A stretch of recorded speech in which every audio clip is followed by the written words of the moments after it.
Երբ որ այս ամբիոնից որոշ օտարերկրյա քաղաքացիների վերագրվում են հայ հեղափոխական դաշնակցության անդամ լինելու, այսպես ասեմ,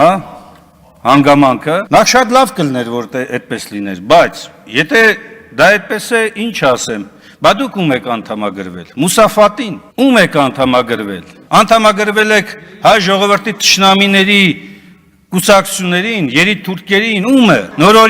նորորյա քաղաքական միտք եք արտաբերում։ Նույն կառավարության անդամները երթում են տալիս հանուն համազգային նպատակների։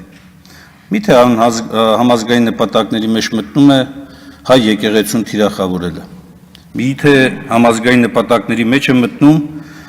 Բաքվում գտնվող հայ գերիների հարցերով չզբաղվելը կամ այդ հարցերով զբաղվող միակ լեգիտիմ անձին հենց այնպես պաշտոնից ազատելով առանց որևէ պատասխանատվություն ստանձնելը։ Լավ, ի վերջո, ձեր պատկերացրած Հայաստանում ովքեր պետք է ապրեն։ Միայն դուք, միայն այն մարդիկ, ովքեր որ հլու հնազանդ ենթարկում են ձեր իշխանությանը, ձեր դիկտատուրային, ովքեր Թշնամիները, ովքեր հայ ժողովուրդ ասված արտահայտությունը ձեր համար վերածվել է վաղուց ընդամենը սեփական իշխանությունը պահող մարդկանց համախմբի։ Եվ եթե այդ մարդիկ դեմ են ձեզ, այդ մարդիկ հայ ժողովուրդ չեն։